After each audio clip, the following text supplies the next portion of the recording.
नमस्कार दोस्तों, कैसे हो आप लोग और कैसे चल रही है आप सब लोगों की पढ़ाई। तो मेरे चैनल पे एक बार फिर से आपका हार्दिक स्वागत करती हूँ।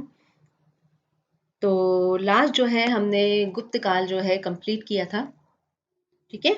तो कैसा लगा आप सब लोगों को, समझ में आया नहीं आया, कमेंट बॉक्स में जरूर बताइएगा। तो आज हम पढ़ेंगे हर्षवर्धन काल और संगम काल के बारे में। ठीक है। तो सबसे पहले हम करते हैं हर्षवर्धन। हर्षवर्धन की बात करें तो इनके जो पिता थे इनका नाम था प्रभाकर वर्धन। ठीक है। और माता का नाम था यशोमती। ठीक है। इनके जो प्रभाकर वर्धन है और यशोमती, इनके तीन बच्चे थे, राजवर्धन, हर्षवर्धन और राजश्री। ठीक है। तो राजश्री जो है, इनकी जो है शादी गृह वर्मन जो है कन्नौज के शासक होते हैं उनसे इनकी शादी करवा दी जाती है। और जो इनका जो राजपाट था जो प्रभाकर वर्धन का, उनकी जो राजधानी थी वो थी थानेश्वर। ठीक है। और वंश जो था इनका, वंश था पुष्यभूति वंश। वंश पूछा जाता है, राजधानी पूछी जाती है। ठीक है। तो ये दोनों इंपॉर्टेंट है, ध्यान रखना। हर्षवर्धन की जो मतलब जो वर्धन काल है उनकी जो राजधानी है वो क्या रही है, थानेश्वर रही है। या जो उनका जो क्षेत्र है वो पूछा जाए कौन सा रहा है, उनका शासन क्षेत्र कौन सा रहा है, तो थानेश्वर रहा है। वंश पूछा जाए तो कौन से वंश के हैं, पुष्यभूति वंश के। ठीक है। प्रभाकर वर्धन ने राजस्थान पे भी आक्रमण किया था। प्रभाकर ने अपनी पुत्री राजश्री का विवाह कन्नौज के शासक गृहवर्मन से करवा दिया। ठीक है। तो जब गृहवर्मन से करवा दिया उसके बाद में प्रभाकर जो थे, जो उनकी कुछ बीमारी हो गई थी उनको, जिसकी वजह से उनकी मृत्यु हो गई। और ये जो सदमा है उनकी वाइफ सहन नहीं कर पाई और उन्होंने आत्महत्या कर ली। उसके बाद में जो है वर्धन जो है वो राजा बनते हैं। और मालवा के शासक देवगुप्त ने गृहवर्मन की हत्या कर दी। मतलब जो राजश्री थे, राजश्री के जो हस्बैंड थे, ठीक है, उनकी हत्या किसने कर दी, मालवा के शासक देवगुप्त ने कर दी। और गौड़ शासक ने राजवर्धन की हत्या कर दी। और यहाँ पे जो है, जो प्रभाकर वर्धन के बाद राजा बने थे राजवर्धन, उनकी हत्या किसने कर दी, गौड़ शासक था शशांक, उन्होंने इसकी हत्या कर दी। वेस्ट बंगाल में पड़ता है गौंड। ठीक है। तो वहां पे जो है उसने इसकी हत्या कर दी थी, राजवर्धन।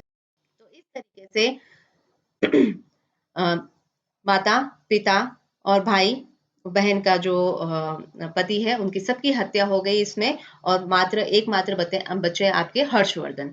हर्षवर्धन ने संपूर्ण उत्तर भारत को जीत लिया। ठीक है। भाई का, बाप का, सबका बदला लेगा फैजल। ठीक है। तो वही कॉन्सेप्ट जो है हर्षवर्धन का रहा, उन्होंने सबका बदला लिया और संपूर्ण उत्तर भारत को इन्होंने जीत लिया। और संभवतः बोला जाता है कि शशांक की मृत्यु के पश्चात उन्होंने गौड़ बंगाल को भी जीत लिया था, जो राजवर्धन की हत्या की थी। ठीक है। उसका बदला लेने के लिए इन्होंने क्या किया, बाद में गौड़ बंगाल को भी अपने जीत लिया, ऐसा संभावना है। ठीक है। हर्ष ने दक्षिण भारत पे आक्रमण किया। नॉर्थ इंडिया को तो इन्होंने जीत ही लिया था, साउथ इंडिया पे भी इन्होंने आक्रमण किया। ठीक है।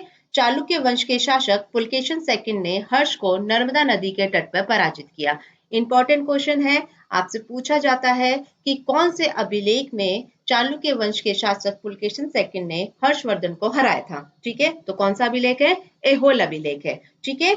पहली चीज, कौन से नदी के तट पे हराया, नर्मदा नदी के तट पे हराया। किसको हराया, पुलकेशन सेकंड को हराया। तीनों क्वेश्चन किसी भी तरीके से आने वाले क्वेश्चन है। ठीक है। और आ भी चुके हैं प्रीवियस जितने भी एग्जाम्स हुए हैं उसमें।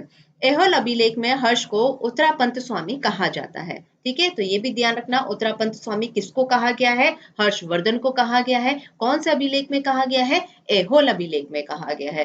तो ध्यान रखना, एरन अभिलेख सती प्रथा वाला जो गुप्त काल में मैंने आपको बताया था। ठीक है। और एहोल अभिलेख आपको ध्यान रखना रवि कीर्ति द्वारा लिखा गया है एहोल अभिलेख। और ये इंपॉर्टेंट है, इसमें जो है बताया गया है कि नर्मदा नदी पे हर्ष को जो है पुलकेशन सेकंड ने हरा दिया था। ठीक है।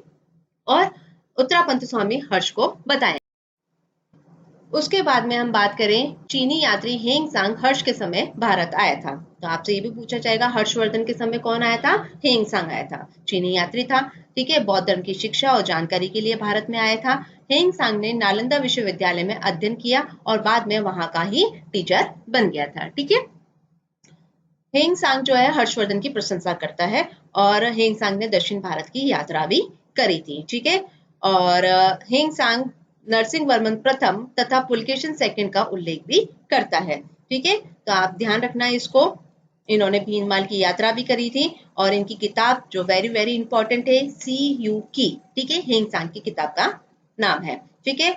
अब इन्होंने कुछ जानकारियां दी हैं हेंगसांग ने, ठीक है। तो उसके पता चलता है कि हर्ष जो है कन्नौज में सर्वधर्म सम्मेलन का आयोजन करवाता था। सभी धर्मों का सम्मेलन का जो है आयोजन कहाँ करवाता था? कन्नौज में। कन्नौज जो बताया था मैंने आपको, ग्रैवर्मन उसकी जो बहन थी उसके मतलब बहनोई का वो जगह थी, तो बहनोई की जब हत्या हो गई तो ये वाला पोर्शन भी जो है हर्षवर्धन के राजपाट में आ गया। तो इसलिए कन्नौज में जो है वो हमेशा क्या करवाता था? सर्वधर्म सम्मेलन का आयोजन करवाता, ठीक है। ये रिपीट हो गया है। और हर प्रत्येक 5 वर्ष के पश्चात प्रयाग में महामोक्ष परिषद का आयोजन करवाता था, ठीक है। तो ये दोनों इंपॉर्टेंट चीज है। सर्वधर्म सम्मेलन का आयोजन कहाँ करवाता था? कन्नौज में कराता था। और हर 5 वर्ष में जो है प्रयाग में महामोक्ष परिषद का आयोजन भी करवाता था। हर्ष प्रयाग में अपनी समस्त संपत्ति दान में देता था। जितनी भी उसके जो दान देने वाली संपत्ति थी उसको उसने क्या किया था? जो भी उसका इनकम सोर्स था उसको उसने अपने 6 पार्टों में डिवाइड किया था। छठा महामोक्ष परिषद में हेंगसांग ने हिस्सा लिया था। यहाँ पे हर्ष विद्वान शासक था, ठीक है। और इसकी काफी सारी किताबें और नाटक भी मिलते हैं हमें, इंपॉर्टेंट है, पूछे जाते हैं, इसलिए आपको ध्यान रखना है। नागनंद, प्रियदर्शिका, रत्नावली। एक साथ मेरे साथ वापस से रिपीट करिए। नागानंद, प्रियदर्शिका, रत्नावली, ठीक है। नागानंद, प्रियदर्शिका और रत्नावली, ये 3 पुस्तकें जो है और नाटक जो है आपके हर्षवर्धन के फेमस हैं। इनमें से क्वेश्चन बनता है। उसके बाद में हर्ष के दरबार में कौन कौन था उसके बारे में पढ़ेंगे। बाण भट्ट था हर्ष के दरबार में, ठीक है। हेंगसांग के बाद में अगर हमको ज्यादा जानकारी हर्षवर्धन काल की जो मिलती है वो बाण भट्ट से ही की किताबों से ही मिलती है। उनकी किताब है हर्षचरित्र, कादम्बरी और चंडी शतक। तीनों किताबें इंपॉर्टेंट है। हर्षवर्धन की खुद की किताब इंपॉर्टेंट है और बाण भट्ट की किताब भी इंपॉर्टेंट है। एक और थे इनके टाइम पे मयूर, जिन्होंने लिखी है सूर्य शतक। और एक और जो दरबारी विद्वान थे उनका नाम था मादंग दिवाकर, ठीक है। तो ये हो गया आपका हर्षवर्धन, ठीक है। हर्षवर्धन काल में बस ये ध्यान रखना है। तो सबसे पहले आपको सर्वधर्म सम्मेलन ध्यान रखना है। कन्नौज में महामोक्ष परिषद का आयोजन प्रयाग में हो जाएगा, हर 5 वर्ष के अंतराल में करवाता था, ठीक है। किताबों के नाम ध्यान रखने हैं हर्षवर्धन की। बाणभट्ट को ध्यान रखना है, हेंगसांग को ध्यान रखना है, ठीक है। हर्षवर्धन से यहाँ से क्वेश्चन पुट अप होते हैं। एहो लबील को इंपॉर्टेंटली दिमाग में फिट कर लेना। उसके बाद में आ जाएगा आपका संगम काल। संगम काल की बात करें तो संगम का शाब्दिक अर्थ होता है संघ या परिषद, ठीक है। कोई संघ हो गई या फिर कोई काउंसलिंग हो गई, इसका काउंसलिंग का जो मतलब हुआ वही क्या कहलाता है? संगम कहलाता है। तमिल साहित्य का संकलन करने के लिए 3 संगमों का आयोजन किया गया था। जितने भी तमिल साहित्य हैं उनको एक साथ इकट्ठा करके बनाने के लिए 3 संगम किए गए थे, ठीक है। अब इसमें से क्वेश्चन क्या बनता है कि संगम का संरक्षण करने का जो जिम्मा उठाया था वो कौन से शासकों ने उठाया था? पांड्य शासकों ने उठाया था, ठीक है। संगम साहित्य में चैर, चोल, पांड्य वंश की जानकारी हमको मिलती है। तो ध्यान रखना, साहित्य में कौन से वंश की जानकारी मिलती है? चैर, चोल और पांड्य वंश की मिलती है। संरक्षण किसने किया? पांड्य ने किया। कौन सी शताब्दी का है? पहली से तीसरी शताब्दी के बीच का संगम काल है, ठीक है। इंपॉर्टेंट है इसलिए दिमाग में फिट कर लेना। संगम काल कौन सी शताब्दी का हो गया? पहली से तीसरी, ठीक है। कौन से वंश की जानकारी मिलती है? चैर, चोल और पांड्य वंश की जानकारी मिलती है। संरक्षण किसने किया? पांड्य वंश ने किया, ठीक है। क्या मतलब होता है? संघ या परिषद मतलब होता है। और तीनों संगम साहित्य का संकलन करने के लिए 3 संगम का आयोजन किया गया था, ठीक है। ये डायग्राम बना रखा है, इसमें मैंने आपको बता रखा है चेल जो शासक थे वो कहाँ थे, पांडे कहाँ थे और चोल शासक का जो शासन था वो कहाँ कहाँ था, इस मैप के माध्यम से मैंने आपको बताया है, ठीक है। उसके बाद में आ जाओ प्रथम संगम। प्रथम संगम की बात करें तो कहाँ पे हुआ? एक तो आपसे पूछा जाता है कि पहला संगम कहाँ पे हुआ, ठीक है। उसकी अध्यक्षता किसने करी और कौन कौन सी पुस्तकें उसके अंदर लिखी हैं, उनके राइटर के नाम पूछे जाते हैं। बस यही यहीं से क्वेश्चन बनता है आपका, ठीक है। तो कहाँ पे हुआ पहला संगम? मदुरै में हुआ। अध्यक्षता किसने की? अगस्त्य ऋषि ने करी। और इस संगम में एक भी पुस्तकें नहीं मिलती। वेल डन, अपने को कुछ भी याद नहीं करना, इसमें कोई भी किताबें नहीं मिलती। तो बस आपको स्थान ध्यान रखना है, मदुरै में। और अध्यक्षता किसने की? अगस्त्य ऋषि ने इसकी अध्यक्षता करी थी, ठीक है। फिर उसके बाद में अगस्त्य ऋषि और कौंडिन्य ब्राह्मणों को वैदिक संस्कृति सर्वप्रथम दक्षिण भारत में जाने का श्रेय जाता है, ठीक है। कि भाई जो वैदिक संस्कृति है सबसे पहले दक्षिण भारत ले जाने का श्रेय, जैसे अपन बोलते हैं ना कि भक्ति आंदोलन को उत्तर भारत ले जाने का श्रेय किसको जाता है, ठीक है। तो ऐसे ही हम यहाँ पे पूछे जाएंगे कि दक्षिण भारत में जो वैदिक संस्कृति है उनको लेके जाने का श्रेय किसको जाता है, तो अगस्त्य ऋषि को जाता है और कौंडिन्य ब्राह्मणों वगैरह को जाता है। और संरक्षण किसने, पहले बताया मैंने आपको, पांड्य शासकों ने किया था, ठीक है।